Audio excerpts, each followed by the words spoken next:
ആദരണീയരായ സഹോദരി സഹോദരന്മാരെ, ഈ ഒരു പെരുന്നാളിൻ്റെ സുദിനത്തിൽ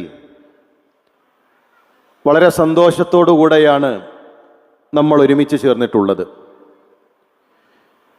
ഇനി നമുക്കുള്ള സന്തോഷം അള്ളാഹുവിനെ കണ്ടുമുട്ടുന്ന നാളിലാണ്.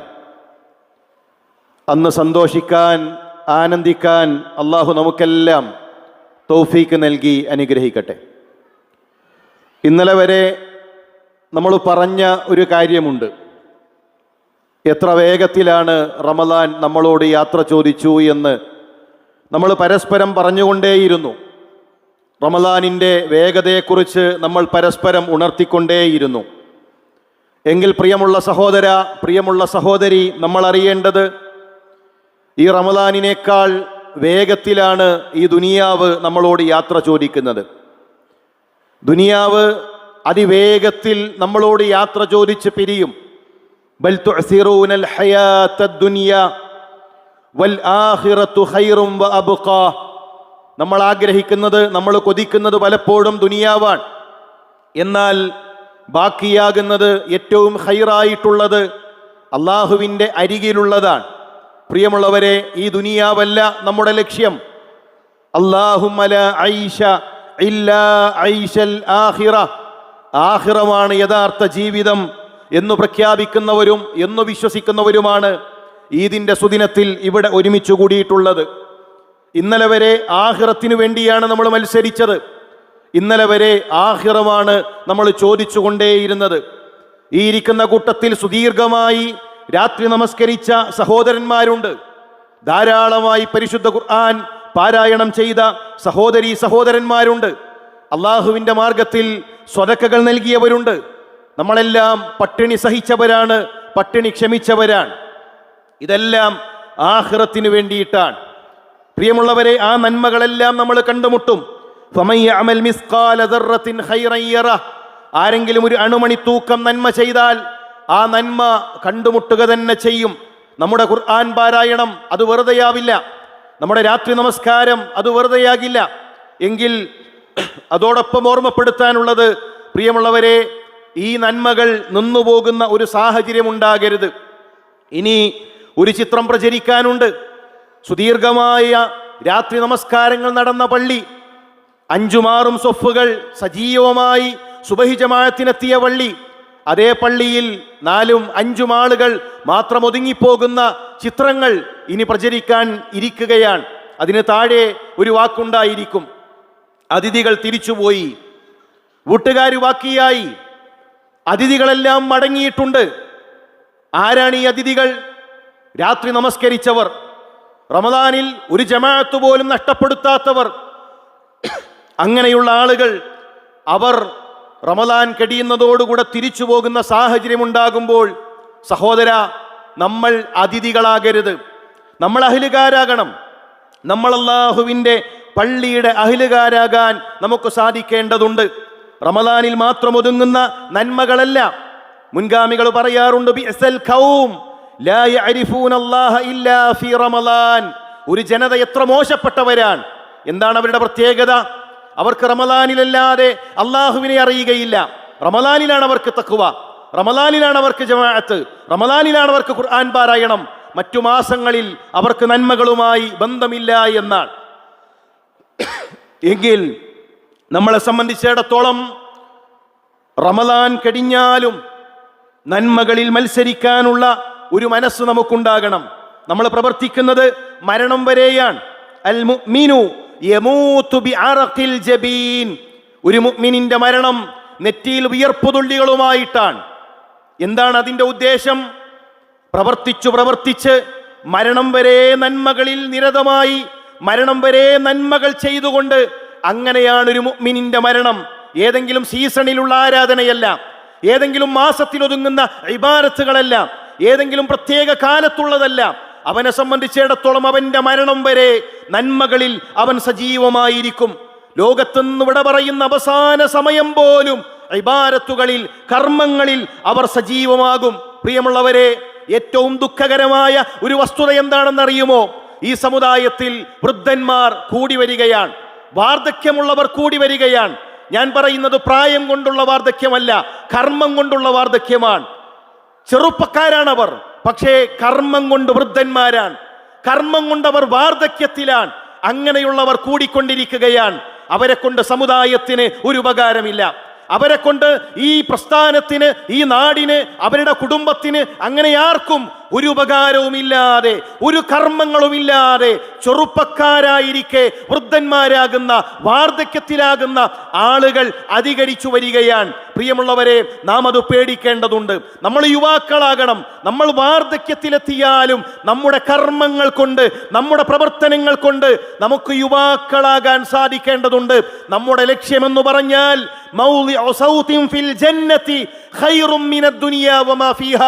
അള്ളാഹുവിന്റെ സ്വർഗത്തിൽ ഒരു ചാട്ടവാറിന്റെ ഇടമെങ്കിലും നേടുക എന്നതാണ് പ്രിയമുള്ള മുസ്ലിം സഹോദര, പ്രിയമുള്ള മുസ്ലിം സഹോദരി, നമ്മുടെ ലക്ഷ്യം. ഈ ദുനിയാവിനേക്കാൾ, അതിലുള്ള മുഴുവൻ കാര്യങ്ങളെക്കാളും ഖൈറാണ് റബ്ബിന്റെ സ്വർഗത്തിലെ ഒരു ചാട്ടവാറിന്റെ ഇടമെങ്കിലും നേടുക എന്നുള്ളത്. ഈ ദുനിയാവിൽ എത്ര രാജാക്കന്മാര് കടന്നുപോയി, എത്ര അതിസമ്പന്നന്മാര് കടന്നുപോയി. പ്രിയമുള്ളവരെ, ആ മുഴുവൻ സമ്പത്തിനേക്കാളും ശ്രേഷ്ഠമാണ് റബ്ബിന്റെ സ്വർഗത്തിലെ ഒരു ചാട്ടവാറിന്റെ ഇടമെങ്കിലും നേടുക എങ്കിൽ ആ സ്വർഗം നമ്മൾ നഷ്ടപ്പെടുത്തിക്കൂടാ. എങ്ങനെയെങ്കിലും സ്വർഗത്തിനെത്താനുള്ള പരിശ്രമങ്ങൾ നമ്മുടെ ഭാഗത്തു നിന്നുണ്ടാകണം. ആ സ്വർഗത്തിന്റെ താക്കോൽ ലാ ഇലാഹ ഇല്ലല്ലാഹയാണ്. ലാ ഇലാഹ ഇല്ലല്ലാഹ് ശരിയാകാതെ, നമ്മുടെ വിശ്വാസം ശരിപ്പെടുത്താതെ സ്വർഗത്തിലേക്ക് എത്താമെന്ന് പ്രിയമുള്ള മുസ്ലിം സഹോദര, പ്രിയമുള്ള മുസ്ലിം സഹോദരി, നമ്മൾ കരുതേണ്ടതില്ല. ലാ ഇലാഹ ഇല്ലല്ലാഹ് അത് സ്വർഗത്തിന്റെ വിഷയമാണ്. നമ്മൾ പ്രഖ്യാപിക്കുന്ന ഒരു പ്രഖ്യാപനമുണ്ടല്ലോ, ഓരോ ദിവസത്തിലും പരിശുദ്ധ ഖുർആനിലെ സൂറത്തുൽ ഫാത്തിഹയിലെ ഒരു പ്രഖ്യാപനം റബ്ബ് നമ്മളെ കൊണ്ട് പ്രഖ്യാപിക്കുന്നുണ്ട്. ഇയ്യാക നഅ്ബുദു വ ഇയ്യാക നസ്തഈൻ. റബ്ബേ, നിന്നെ മാത്രം ഞങ്ങൾ ഇബാദത്ത് ചെയ്യുന്നു, നിന്നോട് മാത്രം ഞങ്ങൾ സഹായം തേടുന്നു. ഇത് പറയുന്നവരാണ് ഞാൻ, ഇത് പറയുന്നവരാണ് നമ്മൾ. ആ പറയുന്ന നമുക്കെങ്ങനെയാണ് റബ്ബേ നീ മാത്രമെന്ന് പറയുന്ന, ഇബാദത്തിനു നീ മാത്രമെന്ന് പറയുന്ന ആ മാത്രം പ്രഖ്യാപിക്കുന്നവരെ എങ്ങനെയാണ് പിന്നെ നമ്മുടെ ജീവിതത്തിൽ ഒരു ജാറത്തിന് സ്ഥാനമുണ്ടാവുക? എങ്ങനെയാണ് നമ്മുടെ ജീവിതത്തിൽ ഏതെങ്കിലും ഔലിയാക്കൾക്ക് നമുക്ക് പ്രാർത്ഥിക്കാൻ ഇടമുണ്ടാവുക? അല്ലാഹുവല്ലാത്ത ഏതെങ്കിലും വ്യക്തികൾക്കോ, ഏതെങ്കിലും വസ്തുക്കൾക്കോ, ഏതെങ്കിലും ഉറുക്കോ, ഏതെങ്കിലും ആ രൂപത്തിലുള്ള വസ്തുക്കൾക്ക് നമ്മുടെ ജീവിതത്തിൽ ഇയ്യാക നഅ്ബുദു വ ഇയ്യാക നസ്തഈൻ പ്രഖ്യാപിച്ച മുസ്ലിമേ, പിന്നെ എങ്ങനെയാണ് നമ്മുടെ ജീവിതത്തിൽ സ്ഥാനമുണ്ടാവുക? അതുകൊണ്ട് നമുക്ക് പ്രഖ്യാപിക്കാൻ കഴിയണം, ഹസ്ബി അല്ലാഹ്, എനിക്കെന്റെ റബ്ബ് മതി. ഹസ്ബുനല്ലാഹ്, ഞങ്ങൾക്ക് ഞങ്ങളുടെ റബ്ബ് മതി. എത്ര ശക്തമായ പരീക്ഷണങ്ങൾ നമ്മുടെ ജീവിതത്തിൽ വന്നാലും ആ റബ്ബല്ലാത്തവരിലേക്ക് പ്രിയമുള്ളവരെ നമ്മുടെ കൈകൾ നീളരുത്. ആ ലാ ഇലാഹ ഇല്ലല്ലാഹയാണ് സ്വർഗത്തിന്റെ താക്കോൽ. ആ സ്വർഗത്തിലേക്ക് എത്താൻ നമ്മുടെ വിശ്വാസം ശരിയാക്കി നാം മുന്നോട്ട് പോകണം. അതോടൊപ്പം ആ ലാ ഇലാഹ ഇല്ലല്ലാഹ് മറ്റുള്ളവർക്ക് നമ്മൾ കൈമാറണം. ഞാൻ നേരത്തെ പറഞ്ഞില്ലേ, നമ്മൾ പലരും വാർദ്ധക്യത്തിലേക്ക് എത്തുകയാണ്, നമ്മൾ വൃദ്ധരായി മാറുകയാണ്. ഇസ്ലാം ലഭിച്ചിട്ടും തൗഹീദ് ലഭിച്ചിട്ടും ഈ ആദർശം ലഭിച്ചിട്ടും ഒരാളോട് പോലും പറയാതെ, കൂടെയുള്ളവരോട് പോലും മിണ്ടാതെ നമ്മളിങ്ങനെ മടിച്ചു നിൽക്കുകയാണ്. നമ്മൾ എങ്ങനെയാണ് മുസ്ലിമീങ്ങളായത്? നിങ്ങൾ ചിന്തിച്ചിട്ടുണ്ടോ? ഈ നാട്ടിൽ എങ്ങനെയാണ് ഇസ്ലാം എത്തിയിട്ടുള്ളത്? ഇന്ന് നമ്മൾ റബ്ബിന്റെ മുന്നിൽ സുജൂദ് ചെയ്യുന്ന മുസ്ലിമാണ്. അൽഹംദുലില്ലാ. എങ്ങനെ അതുണ്ടായി? നമ്മുടെ നാട്ടിലേക്ക് സ്വഹാബത്തിന്റെ കാലഘട്ടത്തിൽ തന്നെ ഇസ്ലാമിക പ്രബോധനത്തിന് വേണ്ടി നമ്മുടെ മുൻഗാമികൾ യാത്ര ചെയ്തു കൊണ്ടുവന്നു.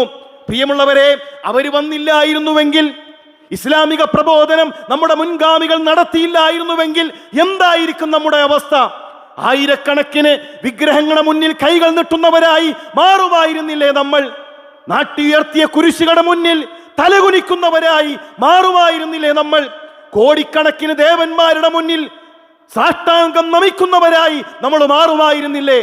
ആ ഒരു അവസ്ഥയിൽ നിന്ന് നമ്മൾ എങ്ങനെയാണ് കരകയറിയത്? എങ്ങനെയാണ് ഇസ്ലാം നമ്മളിലേക്ക് എത്തിയത്? നമ്മുടെ മുൻഗാമികളുടെ ഇസ്ലാമിക പ്രബോധന പ്രവർത്തനങ്ങളിലൂടെയാണ് എങ്കിൽ പ്രിയമുള്ളവരെ, ഈ അറിഞ്ഞ സത്യം മനസ്സിലാക്കിയ ലോകത്തിലെ ഏറ്റവും വലിയ സത്യം ലാ ഇലാഹ ഇല്ലല്ലാഹ്, ഈ ലോകത്തിന് സൃഷ്ടാവ് മാത്രമാണ്. അവനാണ് സൃഷ്ടിച്ചത് എങ്കിൽ, അവനാണ് അന്നം നൽകുന്നത് എങ്കിൽ, അവനാണ് പരിപാലിക്കുന്നത് എങ്കിൽ ആ റബ്ബിനെ ആരാധനകൾ അർപ്പിക്കാവൂ എന്ന ആദർശം അത് ജനങ്ങളിലേക്ക് എത്തിക്കാൻ നമുക്ക് സാധിക്കേണ്ടതുണ്ട്. ലിയുബല്ലിഗി ഷാഹിദ് മിൻകുമുൽ ഗായിബ്, സാക്ഷികളുള്ളവർ ഇല്ലാത്തവരിലേക്ക്, അറിയാത്തവരിലേക്ക്, അറിയാത്ത പാവപ്പെട്ട മനുഷ്യരിലേക്ക് കൈമാറണേ എന്ന് റസൂലുള്ളാഹി സ്വല്ലല്ലാഹു അലൈഹി വസല്ലം. പ്രിയമുള്ളവരെ, നമുക്ക് ഈ സന്ദേശം ജനങ്ങളിലേക്ക് കൈമാറാൻ സാധിക്കേണ്ടതുണ്ട്. നമ്മുടെ പ്രാർത്ഥനകൾ നമ്മൾ തുടരണം. പല രാജ്യങ്ങളും പ്രതിസന്ധിയിലാണ്, പരീക്ഷണങ്ങളിലാണ്. നമ്മൾ അവരെ ഓർക്കേണ്ടതുണ്ട്. ചില ആളുകളൊക്കെ പറയുന്നുണ്ട്, ഇതാ മുകളിൽ ആ മിസൈലുകൾ ഇങ്ങനെ നിർവീര്യമാക്കുന്നത് ഞങ്ങൾ കണ്ടുകൊണ്ടിരിക്കുകയാണ്. നമ്മളെ വിളിച്ചപ്പോ നമ്മുടെ മകൻ ഗൾഫിൽ നിന്ന് പറഞ്ഞിട്ടുണ്ട്, നമ്മുടെ കൂട്ടുകാർ പറഞ്ഞിട്ടുണ്ട്, നമ്മളതിങ്ങനെ കേട്ടുകൊണ്ടിരിക്കുന്നുണ്ട്. ഞങ്ങൾ പേടിയിലാണ്, ഞങ്ങൾ ആശങ്കയിലാണ്. ഇപ്പൊ നമ്മൾ പേടിയെ കുറിച്ചറിഞ്ഞു. യുദ്ധത്തിന്റെ പ്രയാസങ്ങൾ നമ്മുടെ വീട്ടിലേക്കെത്തി, നമ്മുടെ അടുക്കളയിലേക്കെത്തി.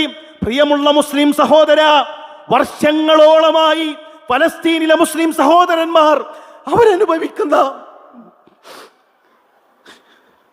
ആ മുസ്ലിം സഹോദരന്മാർ അനുഭവിക്കുന്ന പ്രതിസന്ധികൾ നമ്മൾ ആലോചിച്ചിട്ടുണ്ടോ? നമ്മൾ ചിന്തിച്ചിട്ടുണ്ടോ? തകർന്ന വീടിന്റെ ഇടയിൽ, തകർന്ന കൂരക്കുടയിൽ ഉമ്മയെ തിരയുന്ന, ഉപ്പയെ തിരയുന്ന മുസ്ലിമായ നമ്മുടെ സഹോദരന്മാരായ ആ പിഞ്ചുബാലന്മാരെ കുറിച്ച് ചിന്തിക്കാൻ, അവർക്ക് വേണ്ടി പ്രാർത്ഥിക്കാൻ നമുക്ക് സാധിച്ചിട്ടുണ്ടോ? ഇപ്പോഴാണ് നമ്മൾ യുദ്ധത്തിന്റെ പ്രയാസം അറിയുന്നത്. നമ്മുടെ വീട്ടിലേക്ക് എത്തിയപ്പോൾ, നമ്മുടെ അടുക്കളയിലേക്ക് എത്തിയപ്പോൾ, എത്രയോ വർഷങ്ങളായി ഫലസ്തീൻ, നമ്മുടെ ഖുദുസ്, നമ്മുടെ പ്രവാചകന്മാർ മുസല്ല വിരിച്ച ആ ഇടം, അവിടെ പ്രയാസത്തിലാണ്. നമുക്ക് മറക്കാൻ കഴിയില്ല. ഫലസ്തീൻ നമ്മുടെ മറവിയല്ല, ഫലസ്തീൻ നമ്മുടെ പ്രാർത്ഥനയാണ്, ഫലസ്തീൻ നമ്മുടെ സുജൂദാണ്. ഫലസ്തീൻ നമ്മളെ സംബന്ധിച്ചിടത്തോളം ആകാശങ്ങളിലേക്ക് ഉയരുന്ന നമ്മുടെ കൈകളാണ്. പ്രിയമുള്ളവരെ, ആത്മാർത്ഥമായി നമ്മുടെ ഖുദ്സിനു വേണ്ടി നമ്മുടെ പ്രാർത്ഥനകൾ ഉണ്ടാകണം. അല്ലാഹു ആ നാട് മുസ്ലിമീങ്ങൾക്ക് തിരിച്ചു നൽകി. മുസ്ലിമീങ്ങളുടെ മണ്ണ് ആ മുസ്ലിം സമുദായത്തിന്, നമ്മുടെ ഉമ്മത്തിന് അല്ലാഹു തിരിച്ചു നൽകുമാറാകട്ടെ. പ്രയാസങ്ങൾ അനുഭവിക്കുന്ന, കെടുതികൾ അനുഭവിക്കുന്ന രാജ്യങ്ങളിൽ അല്ലാഹുവേ അവർക്ക് നിർഭയത്വം നൽകി, എളുപ്പം നൽകി അനുഗ്രഹിക്കണമേ. നമ്മൾ ഒരു ഇലക്ഷനിന്റെ മുന്നിലാണ് നിന്നുകൊണ്ടിരിക്കുന്നത്. നമ്മളെ സംബന്ധിച്ചിടത്തോളം അരാഷ്ട്രീയമായ വാദം നമുക്കില്ല. മതിലുണ്ടെങ്കിലാണ് വരക്കാൻ കഴിയുക. മതിലുണ്ടാകണം. ഇവിടെ ഫാസിസം മതിൽ തകർക്കുകയാണ്, നമ്മുടെ അസ്തിത്വത്തെ ചോദ്യം ചെയ്യുകയാണ്. വെറുപ്പ് ജനങ്ങൾക്കിടയിൽ നിറച്ചുകൊണ്ട്, ഭിന്നിപ്പിച്ചുകൊണ്ട്, തമ്മിലടിപ്പിക്കാൻ ഫാസിസം ശ്രമിക്കുമ്പോൾ, പ്രിയമുള്ളവരെ, ഇവിടെ എനിക്കും നിങ്ങൾക്കും ഒരു ഉത്തരവാദിത്തമുണ്ട്. നിങ്ങൾക്കറിയുമോ, 2002 ഫെബ്രുവരിയിൽ ഫാസിസ്റ്റ് മീഡിയകൾ അവർ പ്രചരിപ്പിച്ച ഒരു വാർത്തയുണ്ട്. 3 ഹൈന്ദവരായ പെൺകുട്ടികളെ തട്ടിക്കൊണ്ടുപോയിരിക്കുന്നു. ആരാണ് അതിന്റെ പിന്നിൽ? മുസൽമാനാണ്, മുസ്ലിമാണ്. ഈ ഒരു വാർത്ത കാട്ടുതീ പോലെ പടർന്നു. ഒരു വസ്തുതയുമില്ലാത്ത, സത്യത്തിന്റെ ഒരു കാമ്പുമില്ലാത്തൊരു വാർത്ത. ആ വാർത്തയുടെ അനന്തരഫലം എന്തായിരുന്നു? വെറുപ്പ് നിറഞ്ഞ ഒരു ജനതയിലേക്ക്, വെറുപ്പ് കുത്തിവച്ച ചിത്രങ്ങൾ കണ്ടു വളർന്നൊരു തലമുറയിലേക്ക് ഈ വാർത്ത എത്തിയപ്പോൾ അതിന്റെ അനന്തരഫലം എന്തായിരുന്നു?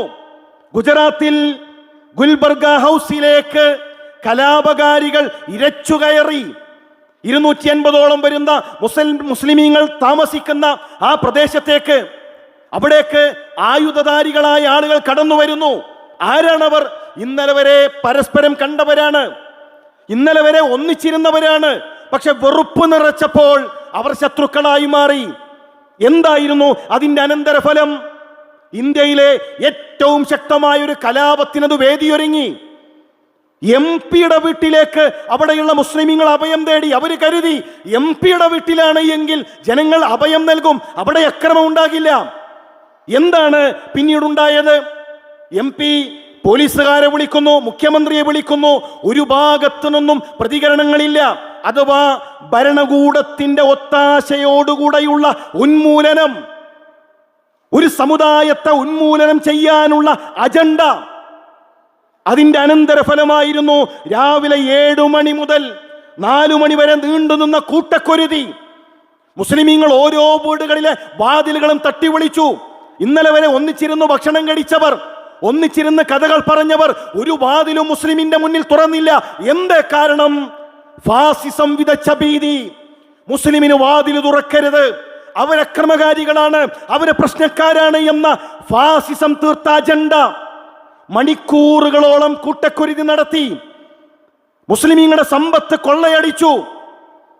ഒടുവിൽ വൈകുന്നേരം പെട്രോളുമായി കടന്നു വന്നുകൊണ്ട് അവിടെയുള്ള മുസ്ലിം വീടുകളും മുസ്ലിമീങ്ങളുടെ ശരീരങ്ങളും കത്തിക്കരിച്ചപ്പോൾ 69 പാവം മനുഷ്യരാണ് ഒരു പെരും നുണയുടെ പേരിൽ ഈ ഇന്ത്യയുടെ ചരിത്രത്തിൽ മരണപ്പെട്ടത് എങ്കിൽ ആ വെറുപ്പാണ് നമ്മുടെ നാട്ടിലും ഇന്ന് വർണ്ണക്കടലാസിൽ പൊതിഞ്ഞ് ആ കൊടിയ വിഷം നമ്മുടെ വീടകങ്ങളിലേക്ക് എത്തുന്നു, നമ്മുടെ നാട്ടിലേക്ക് എത്തുന്നു. ഈ ഫാസിസത്തെ ചെറുക്കൽ നമ്മുടെ കടമയാണ്. അതിനുള്ള മുന്നിലുള്ള അവസരമാണ് ഈ വോട്ട് എന്നുള്ളത്, ഈ ഇലക്ഷൻ എന്നുള്ളത്. അത്തരം സംവിധാനങ്ങളിൽ നമ്മൾ പങ്കാളികളാകണം. നമ്മൾ അതിൽ നിന്നെല്ലാം മാറി നമ്മൾ അത്തരം കാര്യങ്ങളുമായി ഒന്നും സഹകരിക്കാതെ ഫാസിസം നമ്മുടെ വീട്ടിലേക്ക് എത്തിയിട്ട് കണ്ണുനീർ പൊടിച്ചിട്ട് എന്തു കാര്യം? അതുകൊണ്ട് കടമകളുണ്ട്, ബാധ്യതകളുണ്ട്. ഈ നാട്ടിൽ സൗഹാർദ്ദം നിലനിൽക്കണം. ഭിന്നിപ്പിക്കലാണ് ഫാസിസത്തിന്റെ അജണ്ട, ചേർന്ന് നിൽക്കലാണ് നമ്മുടെ ദൗത്യം. വെറുപ്പ് നിറക്കലാണ് ഫാസിസത്തിന്റെ അജണ്ട, സ്നേഹം നിറക്കലാണ് നമ്മുടെ ദൗത്യം. നമ്മളെ സംബന്ധിച്ചിടത്തോളം ചേർന്ന് നിന്നുകൊണ്ട് ഈ രാജ്യത്തിന്റെ നന്മകൾക്ക് വേണ്ടി അത്തരം ഇലക്ഷൻ പ്രക്രിയകളിൽ പങ്കാളികളാകാൻ പ്രിയമുള്ളവരെ നമ്മളെ സംബന്ധിച്ചിടത്തോളം കഴിയേണ്ടതുണ്ട്.